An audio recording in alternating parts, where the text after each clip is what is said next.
Hello everyone, welcome to my channel. और आज हम पढ़ रहे हैं क्लास 10th के लाइफ प्रोसेस का topic nutrition in human being. तो पिछले वीडियोस में हमने कवर किया था nutrition in parasite, nutrition in amoeba, nutrition in plants. करने वाले हैं न्यूट्रिशन इन ह्यूमन बीइंग्स। तो ह्यूमन बीइंग में न्यूट्रिशन कैसे होता है, ठीक है। तो न्यूट्रिशन इन ह्यूमन बीइंग में सबसे पहली प्रोसेस होती है इंजेशन, ठीक है। इंजेशन का मतलब होता है इनटेक ऑफ फूड, खाना खाना, ठीक है। तो ये क्या होता है, इंजेशन मतलब इनटेक ऑफ फूड। तो पहली प्रोसेस होती है इंजेशन। इंजेशन के बाद होता है, अब हमने खाना खा लिया। अब हमने जब खाना खा लिया तो उसके बाद क्या होगा, दूसरी प्रोसेस होगी डाइजेशन। तो इंजेशन के बाद होता है डाइजेशन। डाइजेशन का मतलब होता है ब्रेकडाउन ऑफ कॉम्प्लेक्स सब्सटेंस, ठीक है। तो डाइजेशन मतलब होता है हमने जो भी खाना खाया है वो कॉम्प्लेक्स फूड है तो उसको सिंपलर सब्सटेंस में तोड़ना, ठीक है। इंजेशन होता है, फिर डाइजेशन होता है, उसके बाद क्या होता है, उसके बाद की प्रोसेस होती है एब्जॉर्प्शन। एब्जॉर्प्शन का क्या मतलब है, अब जो भी डाइजेस्टेड फूड है वो हमारी बॉडी में एब्जॉर्ब होगा, ठीक है। एब्जॉर्ब करेगी हमारी बॉडी, और वो कहाँ पर एब्जॉर्ब काहे में होगा, ब्लड में। तो जो भी हमने खाना खाया है वो ब्लड में एब्जॉर्ब हो जाएगा और पूरी बॉडी के पास पहुंच जाएगा, ठीक है। तो एब्जॉर्प्शन होता है। एब्जॉर्प्शन के बाद होता है एसिमिलेशन। इसके बाद वाली प्रोसेस होती है एसिमिलेशन। एसिमिलेशन का मतलब होता है अब जो भी एब्जॉर्ब फूड है जो हमारी ब्लड के थ्रू पूरी बॉडी में चला गया है, अब हमारी बॉडी उस फूड को क्या करेगी, यूज करेगी अपनी ग्रोथ करवाने के लिए और एनर्जी बनाने के लिए। इस प्रोसेस को हम कहते हैं एसिमिलेशन। अब एसिमिलेशन भी हो गया मतलब एनर्जी भी बन गई, ठीक है, बॉडी की ग्रोथ भी हो रही है, मतलब जो हमने फूड खाया वो फूड यूज हो गया। अब देखिए, जब हम खाते हैं तो सारा का सारा फूड डाइजेस्ट नहीं होता, ठीक है। कुछ अनडाइजेस्टेड और अनवांटेड फूड हमारी बॉडी में बच जाता है जो कि टॉक्सिक होता है, वो हमारी बॉडी से निकलना जरूरी है। तो इसके बाद वाली प्रोसेस होती है इजेशन। इजेशन मतलब होता है कि अनडाइजेस्टेड फूड, अनवांटेड फूड को बॉडी से बाहर निकालना, इसको हम इजेशन कहते हैं। तो इतनी प्रोसेस में हमारा न्यूट्रिशन कंप्लीट होता है ह्यूमन बीइंग में। अब इस चैप्टर में हम सारी प्रोसेस एक एक करके पढ़ने वाले हैं। तो अभी हम पहले पढ़ने वाले हैं इंजेशन और डाइजेशन। तो ये मैंने ह्यूमन डाइजेस्टिव सिस्टम बनाया है, इसमें मैं बताऊंगी कि जो हम खाना खाते हैं वो कैसे डाइजेस्ट होता है, ठीक है। तो ये है ह्यूमन डाइजेस्टिव सिस्टम का डायग्राम। अब यहाँ पर देखिए क्या बना हुआ है, ये मैंने ये बनाया हुआ, ये फेरिंग्स है, ये इसोफेगस है, ये स्टमक है, ये लिवर है, ये पेनक्रियाज है, ये स्मॉल इंटेस्टाइन है, ये गॉल ब्लैडर है, ये लार्ज इंटेस्टाइन है, ये रेक्टम और ये एनस, ठीक। आप देखिए क्या होता है, जहाँ से हम एयर अंदर लेंगे उसको हम नेसल कैविटी कहते हैं, ठीक। तो नेसल कैविटी से मतलब नॉस्ट्रल से होते हुए एयर आ रही है, और ये जो आपका बकल कैविटी है मतलब आपका माउथ है, वहां से फूड आ रहा है, ठीक है। तो ये वाला जो पोर्शन होता है, ये वाला, ये जो पोर्शन है ये, ठीक है, ये कॉमन पैसेज है। कॉमन पैसेज किसके लिए, खाने के लिए और एयर के लिए। तो यहीं से क्या होता है, यहाँ से फूड भी पास होता है और इसी पैसेज से एयर भी हमारी बॉडी के अंदर जाती है। तो वो वाला पोर्शन जो कि कॉमन पैसेज है, कॉमन पाथवे है एयर के लिए और फूड के लिए, उसे हम कहते हैं फेरिंग्स। उसको क्या कहते हैं हम, फेरिंग्स। तो ये आपका फेरिंग्स है। इसके बाद क्या होता है, अंदर ऊपर क्या होता है, अंदर ईसोफेगस होता है और ऊपर हमारा विंड पाइप होता है। तो विंड पाइप से एयर चली जाती है और ईसोफेगस से हमारा खाना आ जाता है। तो जो विंड पाइप वाला पोर्शन है वो हम रेस्पिरेशन में पढ़ेंगे। तो ह्यूमन डाइजेस्टिव सिस्टम में मेनली दो चीज होती है। ह्यूमन डाइजेस्टिव सिस्टम, आपके पास दो इंपॉर्टेंट चीजें देखो। तो माउथ से लेके एनस तक, ठीक है, माउथ से लेके एनस तक का जो पूरा पार्ट है, माउथ से लेके एनस तक का जो पूरा पार्ट है वो कहलाता है एलिमेंट्री कैनाल। एलिमेंट्री कैनाल, ठीक है। तो हमारे ह्यूमन डाइजेस्टिव सिस्टम किस किस चीजों से बना हुआ है, एलिमेंट्री कैनाल, और इसके साथ साथ हमारे पास होते हैं एसोसिएटिव ग्लैंड्स। एसोसिएटिव ग्लैंड, तो एसोसिएटिव ग्लैंड्स क्या क्या है, जैसे salivary gland, salivary gland, pancreas और लिवर, ठीक है। ये सारे क्या है, हमारे एसोसिएटिव ग्लैंड्स है। हम शुरू करते हैं डाइजेशन। तो डाइजेशन की प्रोसेस जो होती है वो माउथ से ही शुरू हो जाती है, ठीक है। तो डाइजेशन शुरू हो जाता है आपका माउथ से। तो ये वाला जो पोर्शन है आपका, ये वाला पोर्शन जो है ये है माउथ। अब माउथ को और क्या कहते हैं हम, माउथ को हम कहते हैं बकल कैविटी। बकल कैविटी, तो हम माउथ को कहते हैं बकल कैविटी। तो हमारे बकल कैविटी के अंदर क्या क्या आता है, माउथ के अंदर कौन क्या क्या होता है? तो हमारा बकल कैविटी में होते हैं टीथ, टंग और सलाइवरी ग्लैंड। टीथ का काम क्या होता है? चबाने का। तो खाना चबा के हम क्या करते हैं? उसको तोड़ते हैं, ठीक है। तो मुंह में ही हम क्या करते हैं? खाने को तोड़ देते हैं। तो इसीलिए हम कहते हैं कि डाइजेशन की प्रोसेस हमारे माउथ से शुरू हो जाती है। तो टीथ अपना चबाने का काम करेगा, मतलब च्यूइंग का काम करेगा। उसके बाद जो टंग होती है, टंग क्या करती है? फूड को रोल करती है, रोल करती है, ठीक है। टंग का काम रोलिंग का होता है। और उसके बाद जो सलाइवरी ग्लैंड है वो क्या काम करते हैं? तो हमारे जो मुंह में जो पानी आता है, ठीक है, वो कहाँ से आता है? वो सलाइवरी ग्लैंड से आता है। तो सलाइवरी ग्लैंड जो होता है वो क्या करता है? सलाइवा सीक्रेट करता है। सलाइवरी ग्लैंड क्या सीक्रेट करता है? सलाइवा। और सलाइवा क्या है? एक वाटरी लिक्विड है, ठीक है। सलाइवा क्या है? एक वाटरी लिक्विड है। ये वाटरी लिक्विड क्या करता है? तो एक तो ये क्या करता है? खाने जो भी हमने खाया है उसको वेट करता है, उसको गीला करता है, जिससे उसको निगलने में, उससे हमें इसोफेगस से पास कराना है तो निगलने में आसानी हो। इसीलिए सलाइवा क्या करता है? खाने को थोड़ा सा वेट कर देता है, गीला कर देता है। और उसके साथ साथ क्या करता है? साथ साथ जो सलाइवा होता है वो एक और बहुत इंपॉर्टेंट काम करता है। क्या काम करता है? सलाइवा जो होता है, सलाइवा में पाया जाता है सलाइवरी एमाइलेज। क्या पाया जाता है? सलाइवरी एमाइलेज, ठीक है। ये क्या करता है? कार्बोहाइड्रेट को तोड़ता है माल्टोज में, ठीक है। तो स्टार्च को किस में कन्वर्ट करता है? माल्टोज में कन्वर्ट करता है। बकल कैविटी में जो प्रोसेस होनी थी वो हो चुकी है, ठीक। अब इसके बाद हम आ जाते हैं, अब फेरिंग से होते हुए खाना कहाँ आ जाता है? ईसोफेगस के पास आ जाता है। अब ईसोफेगस से खाना हमें भेजना है स्टमक के पास, तो कैसे होगा? तो ईसोफेगस क्या होता है?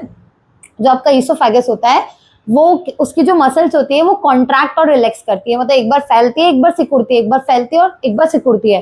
तो ये जो कॉन्ट्रैक्शन और रिलैक्सेशन होता है मसल्स का, उसको हम कहते हैं पेरिस्टेल्टिक मूवमेंट। तो इसी पेरिस्टेल्टिक मूवमेंट की वजह से खाना क्या होता है? फेरिंग से होते हुए, ईसोफेगस से होते हुए कहाँ पे आ जाता है? हमारे स्टमक के पास। तो ईसोफेगस से खाना स्टमक पे कैसे आया? क्योंकि ईसोफेगस में एक पेरिस्टेल्टिक मूवमेंट हो रहा था, मतलब मसल्स का कॉन्ट्रैक्शन और रिलैक्शन हो रहा था, जिसकी वजह से एक नेचुरल पुश लग रहा था खाने को, और खाना क्या हो जाता है? ऐसे नीचे आ जाता है आपके स्टमक में, ठीक है। तो अब हमने ईसोफेगस से खाना आ गया है स्टमक में, ठीक है।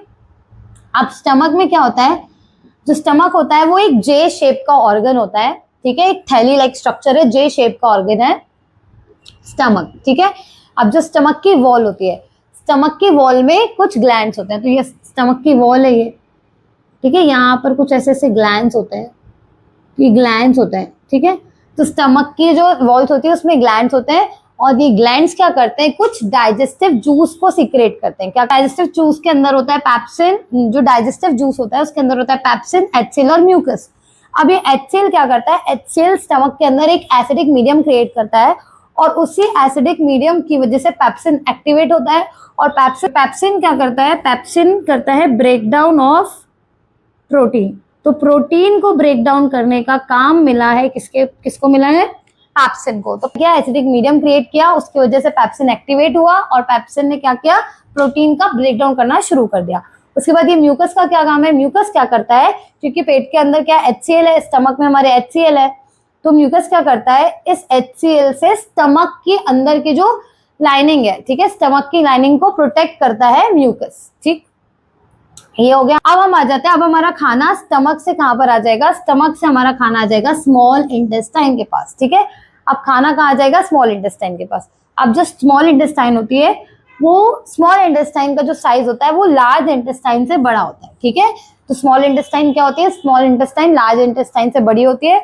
लग कैसी होती है? कॉइल्ड शेप में होती है, मतलब घूमती हुई होती है, ठीक है, ऐसे घूमी हुई होती है, लाइक दिस, ऐसे ऐसे घूमी घूमी सी होती है, ठीक है। अब complete digestion of food small intestine में ही होने वाला है। अब स्मॉल इंटेस्टाइन ये पूरा काम अकेला नहीं कर पाएगा, इसलिए स्मॉल इंटेस्टाइन की मदद करते हैं लिवर और पेनक्रियास। तो ये पेनक्रियास है और ये लिवर है, ठीक है। ये सिर्फ पेनक्रियास और लिवर कैसे हेल्प करते हैं? ये सिर्फ भेजते हैं डाइजेस्टिव एंजाइम्स, ठीक है। तो ये लोग बोलते हैं हम तेरे साथ डाइजेशन करवाने में मदद नहीं कर सकते, पर हम क्या करेंगे? हम क्या करेंगे, हम जूसेस बनाएंगे। जैसे लिवर बोलता है मैं बाइल जूस बनाऊंगा और पेनक्रियास बनाता है पेनक्रियाटिक जूस, और दोनों अपने अपने जूसेस भेज देते हैं स्मॉल इंटेस्टाइन को, जिसकी मदद से स्मॉल इंटेस्टाइन पूरा कंप्लीट डाइजेशन करता है फूड का। ठीक है, तो अभी लिवर क्या करता है, लिवर सिक्रेट करता है, लिवर के पास होता है बाइल डक्ट, लिवर के पास होता है बाइल डक्ट, और उस बाइल डक्ट से निकलता है बाइल जूस।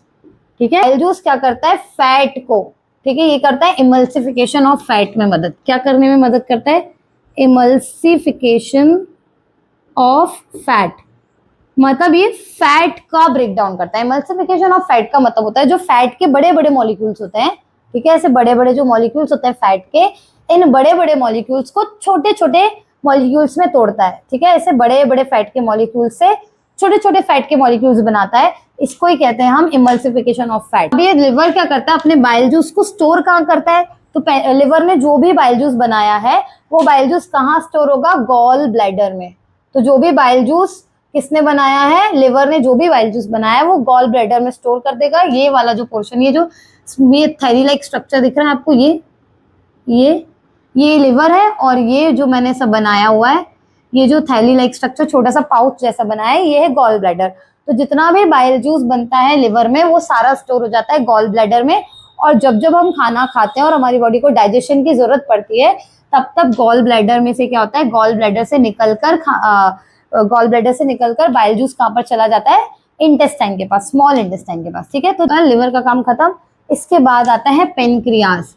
अब पेनक्रियास की बारी, पेनक्रियास क्या करेगा, पेनक्रियास सीक्रेट करेगा पेनक्रियाटिक जूस। ठीक है, पेनक्रियास क्या सीक्रेट करता है, पेनक्रियाटिक जूस। अब तो पेनक्रियास क्या सीक्रेट करता है, पेनक्रियाटिक जूस सीक्रेट करता है। पेनक्रियाटिक जूस में क्या क्या पाया जाता है, एमाइलेज, ट्रिप्सिन और लिपेज। ठीक है, एमाइलेज क्या क्या पाया जाता है, एमाइलेज, ट्रिप्सिन और लिपेज पाया जाता है। ठीक है, अभी एमाइलेज क्या करता है, एमाइलेज हमने पहले भी पढ़ा था कि जो हमारा सलाइवा था उसमें सलाइवरी एमाइलेज था, जो क्या कर रहा था, कार्बोहाइड्रेट को, मतलब स्टार्च को माल्टोज में कन्वर्ट कर रहा था। तो ऐसे ही एमाइलेज, यहाँ पर भी जो एमाइलेज है वो भी क्या करेगा, कार्बोहाइड्रेट का डाइजेशन करेगा। ठीक है, तो डाइजेशन ऑफ कार्बोहाइड्रेट, एमाइलेज का क्या काम है, कार्बोहाइड्रेट के डाइजेशन, कार्बोहाइड्रेट का ब्रेक डाउन करने का काम है एमाइलेज का। इसके बाद जो आपका ट्रिप्सिन और लिपेज है, तो ट्रिप्सिन किसका डाइजेशन करता है, प्रोटीन का। प्रोटीन का डाइजेशन कौन करेगा, प्रोटीन के डाइजेशन के लिए हमारे पास क्या है, ट्रिप्सिन है। तो ट्रिप्सिन क्या करता है, ट्रिप्सिन एंजाइम जो है वो क्या करता है, प्रोटीन को डाइजेस्ट करता है। ठीक है, उसके बाद आता है लिपेज, तो लिपेज भी किसका डाइजेशन करता है, फैट का डाइजेशन। ठीक है, तो ये बहुत इंपॉर्टेंट पार्ट है, ये अच्छे से पढ़ना है हमें कि पेनक्रियाज, जो आपका पेनक्रियाज होता है, पेनक्रियाज क्या सीक्रेट करता है, पेनक्रियाटिक जूस सीक्रेट करता है। उस पेनक्रियाटिक जूस के अंदर क्या क्या पाया जाता है, एमाइलेज, ट्रिप्सिन और लिपेज। तो ये सारे बहुत इंपॉर्टेंट है। ठीक है, अब देखिए, अब स्मॉल इंटेस्टाइन में कंप्लीट डाइजेशन हो जाता है, तो जो जो डाइजेशन होना था, जितना डाइजेशन होना था उस स्मॉल इंटेस्टाइन में खत्म हो गया है। जो लिवर होता है वो बाइल जूस सीक्रेट करता है, पेनक्रियाज पेनक्रियाटिक जूस सीक्रेट करता है, और जो स्मॉल इंटेस्टाइन होता है वो अपना इंटेस्टिनल जूस सीक्रेट करता है, और उसकी मदद से डाइजेशन कंप्लीट होता है। अब डाइजेशन कंप्लीट होता है तो जो कार्बोहाइड्रेट होता है वो कन्वर्ट हो जाता है ग्लूकोज में। ठीक है, कार्बोहाइड्रेट कन्वर्ट हो गया ग्लूकोज में। जो प्रोटीन था वो प्रोटीन अब फाइनली जब उसका ब्रेक डाउन हो जाता है तो वो कन्वर्ट हो जाता है अमीनो एसिड में। तो प्रोटीन बन गया है अमीनो एसिड, और जो फैट था, ठीक है, फैट के मॉलिक्यूल से अब वो फैट क्या काय में कन्वर्ट हो जाता है, फैटी एसिड में या फिर ग्लाइसरॉल में। तो ये सब जो प्रोडक्ट मिले ये आफ्टर डाइजेशन मिले। ठीक है, ये कंप्लीट डाइजेस्टेड फूड है। कार्बोहाइड्रेट का बन गया है ग्लूकोज, प्रोटीन कन्वर्ट हो चुका है अमीनो एसिड में, और फैट कन्वर्ट हो गया फैटी एसिड या ग्लाइसरॉल में। ठीक है, अब ये जो डाइजेस्टेड फूड हो गया, डाइजेस्टिव सब्सटेंस हमारे पूरी बॉडी तक कैसे जाएगा। ठीक है, तो हमारे स्मॉल इंटेस्टाइन के पास ये फिंगर लाइक प्रोजेक्शन होता है, जिसको हम विलाई कहते हैं। क्या कहते हैं, इसको हम विलाई कहते हैं। और इसके अंदर क्या होता है, ये ब्लड वेसल्स की पूरा नेटवर्क होता है। ठीक है, ये ब्लड वेसल्स होती है, अंदर ब्लड वेसल्स कनेक्टेड होती है इस विलाई। तो विलाई का क्या काम है, पहले तो सरफेस एरिया बढ़ाना एब्जॉर्प्शन के लिए, ज्यादा से ज्यादा फूड को एब्जॉर्ब करेगा, और एब्जॉर्ब करके वो सारा का सारा जो एब्जॉर्ब फूड है वो किसके पास भेज देगा, ब्लड वेसल्स के पास भेज देगा, क्योंकि उसके अंदर पूरा ब्लड वेसल्स का नेटवर्क है। और फिर वो ब्लड वेसल्स के थ्रू पूरा खाना क्या हो जाएगा, हमारी पूरी बॉडी में ट्रांसफर हो जाएगा ब्लड में मिक्स होने के बाद। स्मॉल इंटेस्टाइन का डाइजेशन पूरा कंप्लीट हो चुका है, तो जितना भी फूड डाइजेस्ट होना था वो सब स्मॉल इंटेस्टाइन में डाइजेस्ट हो चुका है। अब जो बचा फूड है, वो बचा फूड स्मॉल इंटेस्टाइन से होते हुए कहाँ जाता है, लार्ज इंटेस्टाइन में। लार्ज इंटेस्टाइन के पास अब फूड आ चुका है, क्योंकि जितना डाइजेशन होना था वो तो हो गया।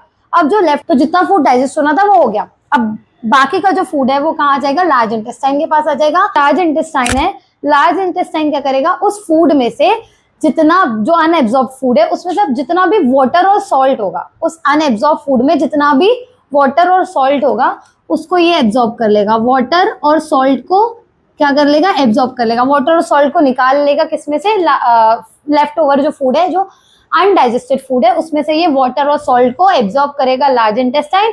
और फिर जो बचा वेस्ट, अब उसमें वाटर भी नहीं बचा है, कुछ भी काम का चीज नहीं बचा है, तो अब वो सिर्फ वेस्ट है। वो वेस्ट मटेरियल क्या होगा, लार्ज इंटेस्टाइन से कहाँ पर आ जाएगा, रेक्टम में आ जाएगा। रेक्टम क्या करेगा, उस वेस्ट को होल्ड करके रखेगा, कलेक्ट करके रखेगा। और फिर जैसे ही हमें नीड लगेगी कि हमें वो बॉडी से वेस्ट बाहर निकालना है, तो फिर एनस के थ्रू वो वेस्ट हमारी बॉडी से बाहर आ जाएगा। मतलब यहाँ से क्या हो जाएगा, यहाँ से वेस्ट बाहर हो जाएगा। तो ये पूरा था हमारा डाइजेस्टिव सिस्टम।